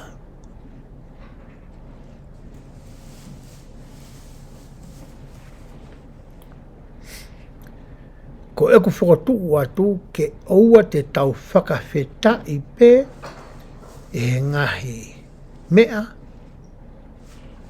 ka tau tokanga ke whakawheta i o tau ngahi tūkunga ta tau ai pē koe haa.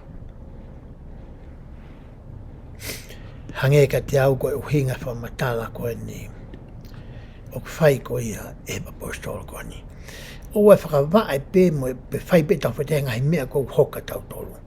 Tau whawhetai ki he tuunga koe o kuiai e tau moui. Ko hae tuunga koe e tau moui i he ahoni. Tau whakawhetai kau moia e whawhetai koe ia o totonu ke tau whai ki he otua. Te whakause ke whainohina koe na e whai he tau palowhitai pas Nelson. Ko oate fo i rea Whakabritania. Pia oatu pe au e ku whakatonga a ako ki ai. Ka pau te ke alu ko kumi he ria hona koe na ase atu koe na e to'o me ai fo i rea koe ni. Mahalo e ki ke he si. Ai whakatonga ia ko ia. Me whakatonga koe ni o ko oatu. Ka neongo ia. Te unga aki pē whakatonga koe a te uwhai. Tō atu whapitane ai olonga. Pē whamatala koe a Russell M. Nelson. When the focus of our lives is on Jesus Christ and His gospel, we can feel joy regardless of what is happening or not happening in our lives. Joy comes from and because of Him. To'oia, me rea koia koe joy and spiritual survival, I he rea hona koia Novema wa ono malua. Te whatonga e atu rewa he taimeni. I he taimi o ku fokasi ai e tau mo'oi. Ia sisu kalaisi mo e ne ongo lelei. Te tau o ngoi ai fia o ta tau ai pe koe ha ai mea o ku hoko, pe koia o ku ikai ke hoko, I he tau mo'oi. He ku tau mau ai fia me iai, mea sisu kalaisi. Pea koe uhi ko sisu kalaisi. Koe whainino whakaosia o kou to'o mai, me he palawhita mo'oi, ke whakaosia ke te toi tukaa te rine ko ia hononga.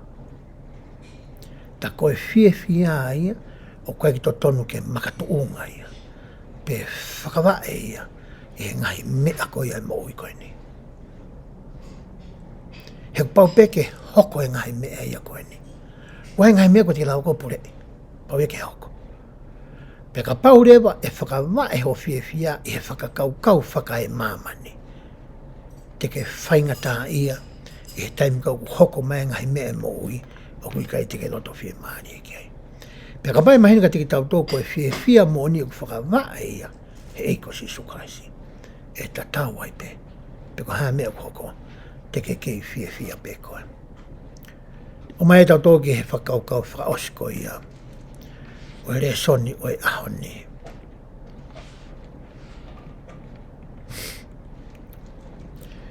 Aia ka te whitoi whakaukau o ku pehe. O ku tau mau ai malohi, ke whakawhipaki a mamani, o ka tau ka whakaaka e tau mo'oi ia Kalaisi. Ai e tau mo'oi ke aka ia Kalaisi. Koe toki taimia te tau mau ai e malohi, ke tau whawhipaki pe tau iai.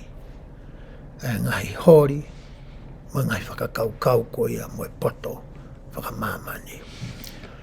Mai kolose wahe uruaki westawa tami tau sio ki au pehea e vese ono tahawa. O whawhetai ki he tamai, aia o kune ngauhi aki tau tolu, ke tau ke kau I he tofia o e kāinga mā oni I he māmā.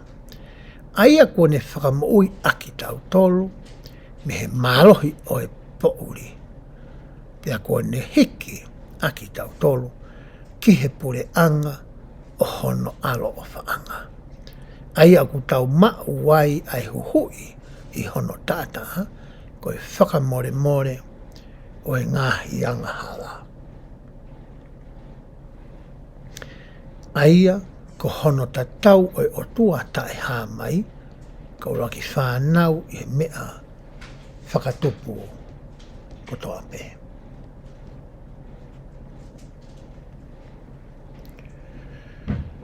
Tala noa heni a apostolo ko Paula, ki he otua ko e tamai, pea moe eiki ko si su Kalaisi.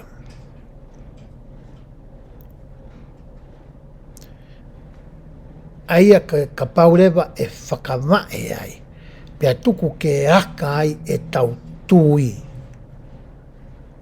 Moe ngāwe o tau whai ke whakaaka I he otua ko e tamai mono alo ko si su Kalaisi. Ko mea rewa hoko, te tau mau ai mālohi ko ia ki mamani. Wesi o hoko a te whamatala ai tohi. He nai whakatupu e ia a ngahi mea Kotoa pe, tala noa ni ki hei ko Kalaisi. Ko ia nai whekau I hotua ke o tamai ke ne whai ai whakatupu. Ai a kui he langi, pea moi a kui mamani. Ai ngahi mea hāmai, me tai hāmai. pe koe ngahi nofo o whaka I eiki, pe koe ngahi eiki anga, pe koe ngahi pure, ngahi mālohi, na e whakatupo ia ngahi mea kotoa pe na e maana pe aana ia. Pe aku I mua, ki mua ia I he ngahi mea kotoa pe aku tuu mau kia te ia ai ngahi mea kotoa pe. Sisu kai whai kai tala noa. He koe ulu ia o sino, koe ulu ia o sino. Koe siasi, aia koe kamataanga. Ai koe ulua eki, koe sino, ai siasi. Koe ulua ki tupu mehe mate, wak toi tuia mehe mate, ko hike maalunga taha pe he ngai mea kotoa pe. He na elerei ia ke nofo ai whanua, ai whanu kotoa pe. Ia te ia. Tala noa he na Paula, o whekau aki moe mafi, moe nau, moe ngeia ko ia o Sisu Kalaisi. Ai ngahi ngāue ko ia na ane whai. Ka meu tānoa kia Paula. Ngahi ngai ko tope na e wahe I ange kene whai. Me ngahi mea ko tope na ane whehau kene hau ko ia ki mamani. Ko e tala noa ia ko whai e Paula. Ke tauhanga I loi, ai natula ko ia oi o tua ko e alo, mo e natula ko ia oi o tua ko e tamai. Pe hoka te lau ko ia, ai veesi.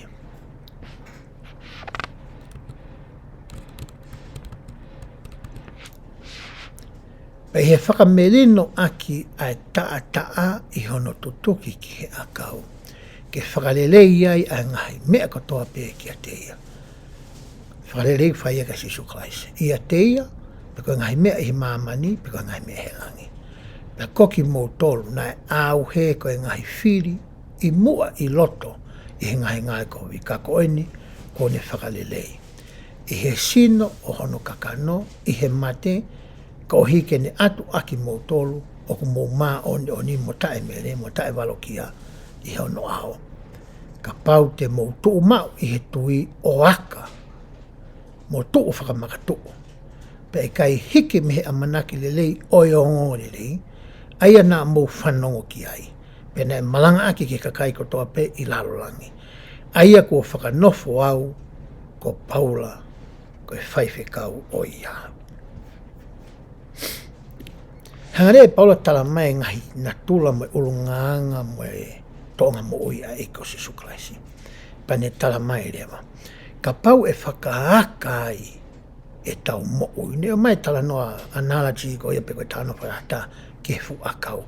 Koe hae na tula koe mai mahuinga o e aka ke fu akau. Ko ia paru hifo koe aka ki lalo kere kere. Pane hanga o mai e ngahi merie mai ngahi ere meniti.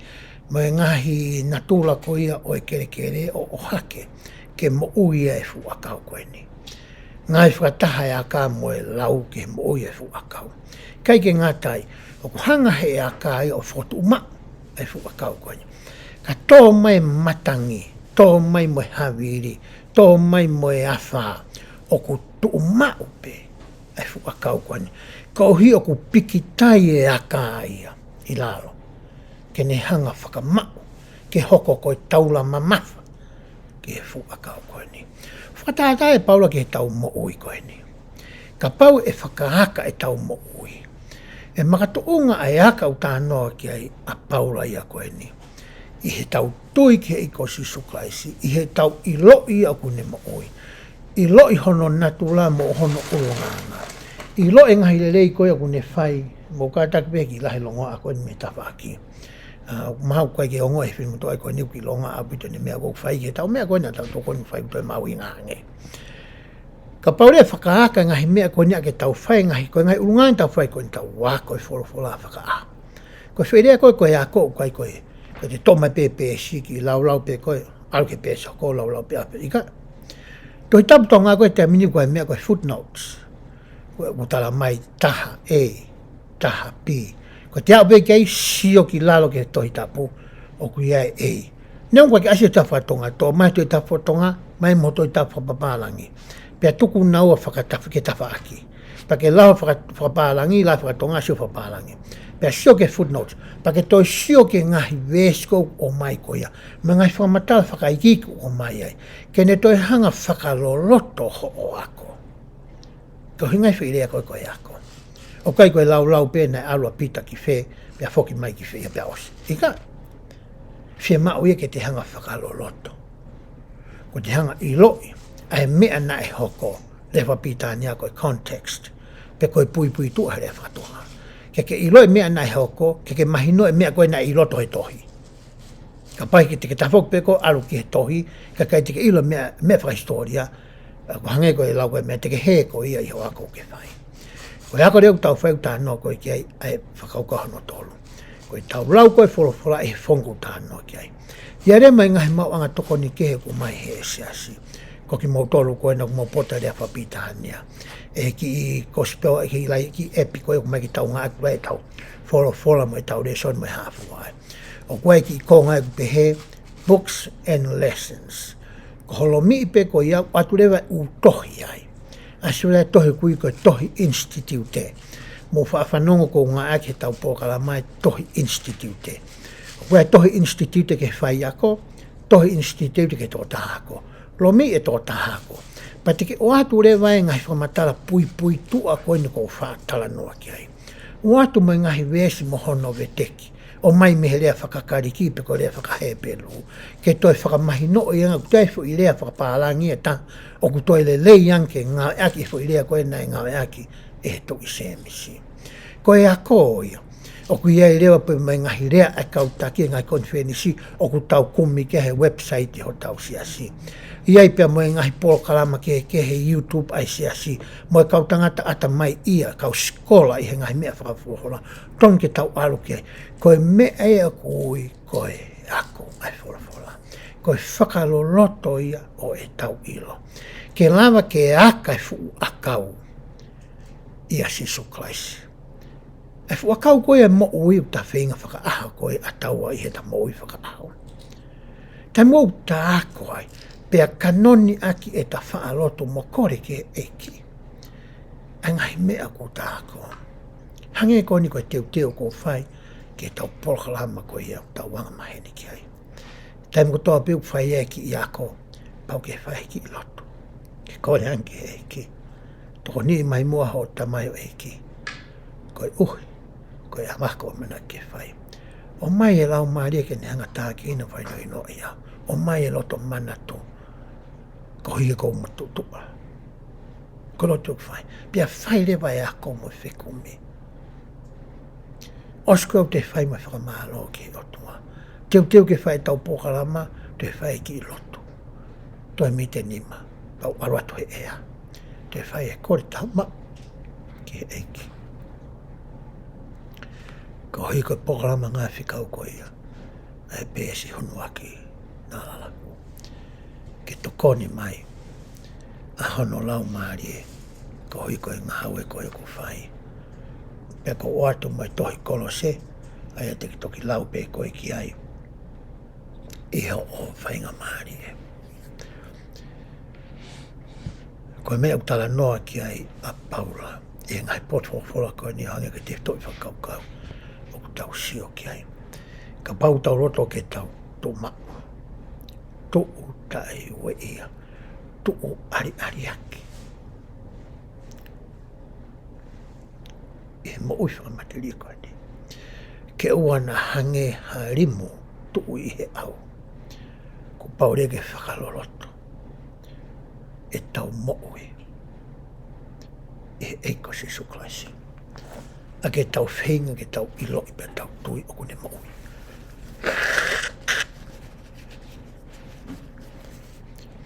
A kune mo ui. Pe kune teu. Hangai tāpo aki. Maki tau tonu. E haoni tau tala noa kamata me te toi whakaukau hono uraki. Ka pau ke loto ke whafu ou aho mo ui. Nofo ki he eiko sisu Kalaisi. Pea moe ne hongoa rei. Ka pau reo ke loto ke maua e fia. Moe nonga, moe fia maari, moe merino. O ta tau ai pe koe haa mea ku hoko. Pe e kai ke hoko I ho mo ui. Nofo pe ia sisu Kalaisi. Pe ka pau reo ke loto. ke mao ha malohi ke matu waki ake. E ngai poto whai tangata. Me ngahi reo koia oi mo ui koe ni. Une toho aki i koe ke wheitu oi taha. Ai ke aka a ho o mo ui. Ia suko hange koe lea koia. Ai tohi koia mātiu. Hau kia te au aki mo tolu. Oku whaingata ia. Mo whieka ia mo masiwa. Pea ai eku ioke. Hai koe ke iko Sisu Kalaisi. Ai e ioke o ria hokia. Pe o ate konga taha o ria hekia e whakamou i tapuangi pia moi. Pea lava re vai ke whakahaka i aho maui. Ke mau e malohi whakalangi. Mo tā ke kina ai lau maari e maa oni. Ka hiko e mo ui materi utai ai. Tau tāno e haoni, tau tānoa kia eiko sikuni o mai ngahi le lei ke he tōna tau tānoa kia ai. Urua ki wheit mena tau tānoa kia ai, ko e reu tau mau ko e mea ura te toi tuka ateri ne, ko hono whakafo o. Hange ko e rea ko ia aia ko nakina e whai ko ia e mosa ia. Ri aki e tangata whakakakano. He ko e tangata whakakakano ia ko e whiria. Ki he otua. Peni o mai urungaanga tangata whakakakano. Ia whamataka pao niong koe ke tau lawe ki ai. Peni o mai urungaanga ko ia o e tangata ko ia pe ko e akonga mo oni a eki. Hiri hono hanga he lau maari li tua tā ko ia. Whakafo whai katoa pe ia Kalaisi mo ne o ngorere. Ko e whia mo e merino mo e nonga mau katoa pe ia Kalaisi. Ko e malohi ko ia ki tau hanga i kuna e ka tau ngai whiri. O ku mao kotoa pe mo ia Sisu Kalaisi. Hange ko e rea nai whai ko ia e o tanea soni. Ko e mea kotoa pe ko e tarike ngai whai kotoa pe tau moi, mau katoa pe ia Sisu Kalaisi. Ko e whaungani pe ko e mea tonge tau whai ke tau i loi. Ai whaunga ko ia ke unu ai e tau mo ui ki a Kalaisi. Aina tau lawe ki ai, pe ko mai o tau kautaki. Ko e tau wako whaka aho ai fofora e hao mui ki e tau. Hange ko e tau ka hao. Ko li riu lewa he asia. Ke tohi le son ta tau pe me he plai meiri, aloha ke tōtupu tāwau tangata whewhine, ka kailalai. Fo i hao mui pe ia te au e tā mātea pe. Kai te hange ko taimine. Ko i liu hao e tau ka hao. Peango me nau tāno ke whauria ka pau te tau tuku e tau toi li fo ka tau piki pe. Ki he mea motua. Ko e urunganga ia kau Israelina e whepaki ko e mo paula e ngai tohi ko e une vai. E nau roto ke nau piki taipe ki he lao a Mosese. I he lao ko e ono ngeau tātou na e tohi. Mai fo i lao tātou whakahoro. Mai lao lo ngutu ko ia na e ako i pehe kau take taimi ko ia. Kai ke nau roto fie maari ke siaki ia. He na e whakakakato ia Sisu Kalaisi. Hau ia moe lao ko maa o lungaange. Ko e mea wha amgoe tau resoni ki ai i ahoni. Tau nofo ia Kalaisi. Ai ke mua ia i he tau mooi. Ona te ata ke mua. E tū koha tau kaingo tūhanga ni ho ngā ake whamiri ke whakatonu hia iaki. Ha mea ku nau whai. E kai. Kaka whainu e na mahe e kia. Ofa ki ho otua, foi uraki whekau ia. Ko ia o ku mua.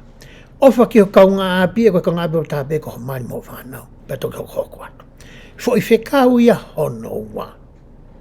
Ko whekau uraki ia, mua e ko Sisu. Ai he ngai mea ho whamiri ke mua e ki. Oua na ai ke mua mea ho whamiri o he mea e ki. Koe kene whepaki nao.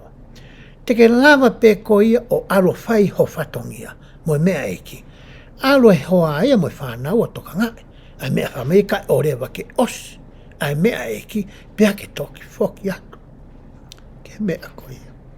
Ai whamiri. Ko hingai tāna koe. Ko kena paki nā taimi. Whakamua he tamai mo whae ai eki.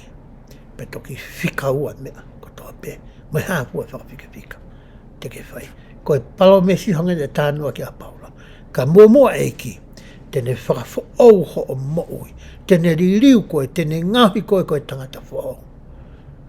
Tene hanga o atu e malo, mo e iwi whakalang, ke whawhi paki ia ka mamai. Pa te ke mao pe koe no ngā mo whi maria mo e meri no. O ta tau ai pe ko hame au hoko pe kai ke hoko, ki ho o moi. Koe kore ko mai paula, koe kore ko o atu, koe kore tala noa ki ai e kau tatu o tau siasi. Ke tau ngai aki, i he tau mo ui i he weekend. Pe ona angata pe he weekend, kai hoko atu. Ke tau siake tangata whakakakanoa, i he wapa Sisu Kalaisi. Amen.